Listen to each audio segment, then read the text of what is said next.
कांग्रेस ने जिस प्रकार से बिहार में नया निजाम बनाया है और कन्हैया कुमार को ला करके एक कड़ा संदेश आरजेडी को दिया है। आरजेडी इस बात को भली भांति समझ सकती है और समझती भी है कि कांग्रेस की आखिर मंशा क्या है। आरजेडी इसी का काट निकालने में लगी हुई है। अब आरजेडी का सीधा सीधा फोकस है M1 और M2 पर। M1 की बात करें तो M1 में यानी मुस्लिम और M2 का मतलब मल्लाह। मुस्लिम और मल्लाह दोनों को लेकर के आरजेडी सत्ता के नज़दीक पहुंचना चाहती है। अगर सबसे ज़्यादा गौर करने की बात है तो जिस प्रकार से लालू यादव की इफ्तार पार्टी में सारे मुस्लिम संगठनों ने अपनी शिरकत की, उससे साफ जाहिर हो गया है कि लालू यादव एक बार फिर से मुस्लिम वोट को साधने की कोशिश कर रहे हैं।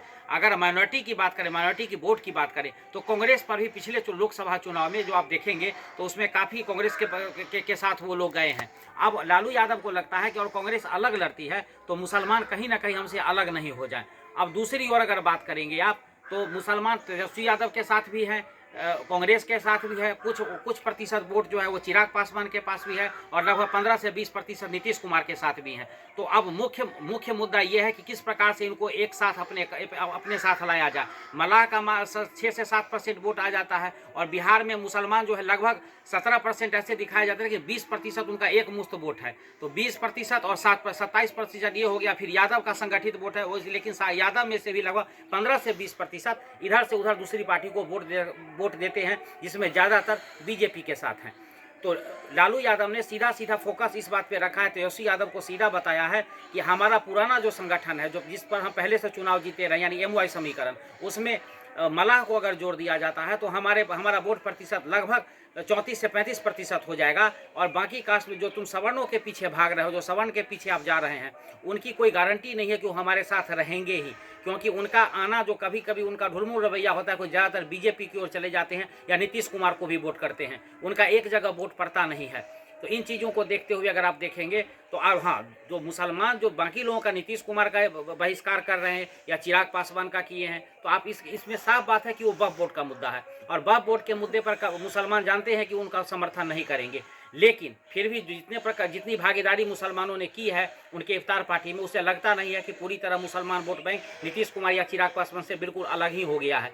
अगर वक्फ बोर्ड की बात करेंगे तो उस मुद्दे पर जब वक्फ बोर्ड के लोगों ने कहा था कि शाहीन बाग जैसा प्रदर्शन हम फिर से करेंगे, तो ये सब कोई भी पार्टियां उनमें शिरकत नहीं की थी, चाहे वो आरजेडी हो या ममता बनर्जी की टीएमसी हो या स्टालिन के डीएमके हो, कोई पार्टी वहां पहुंची नहीं थी। तो इस बात से साफ मुसलमानों को भी लगता है कि सभी पार्टियों का एक ही मन है कि वक्फ बोर्ड के साथ कोई नहीं है। लेकिन अगर बिहार में आरजेडी के साथ अगर उनकी बात करते हैं तो उनकी मजबूरी है राजद। अगर राजद के साथ जाते हैं तो उनको लगता है कि हम सुरक्षित हैं या हमारे बात को तेजस्वी यादव उठाएंगे, जहां जिस मंच पर उठाने की ज़रूरत होगी वहां पर उठाएंगे। तो इस बात को देखते हुए और कांग्रेस से जहां तक उनकी दूरी की बात हो गई है, तो कांग्रेस जिस प्रकार से मनमाने ढंग से उनके साथ सीट शेयरिंग की बात कर रही है और दो डिप्टी सीएम की बात कर रही है, तो दो डिप्टी सीएम देना लालू यादव को लगता है कि संभव नहीं है, क्योंकि एक डिप्टी सीएम की मांग खुद जो है वो मुकेश सहनी वीआईपी पार्टी की ओर से कर रहे हैं। अगर वीआईपी पार्टी एक डिप्टी सीएम लेती है तो कांग्रेस के 2 डिप्टी सीएम कैसे बनेंगे? बिहार में अब तक 2 डिप्टी सीएम की परंपरा रही है कि 2 डिप्टी सीएम मैक्सिमम बनाए जा सकते हैं। तो इस स्थिति में कांग्रेस जिस प्रकार से अपनी तेवर दिखा रही है, आरजेडी इस बात भली भांति जानती है इनके साथ चुनाव लड़ना शायद संभव नहीं हो पाएगा। तो इन्हीं सब चीज़ों को देखते हुए आरजेडी अपना पहले से M1 और M2 समीकरण को साध करके और बाकी यादव उनके साथ है ही, इसको दे करके चुनाव में आगे बढ़ना चाहती है। अब आने वाले समय में पता चलेगा कि किस प्रकार से M1 M2 के सहारे आरजेडी सत्ता तक पहुंच पाती है।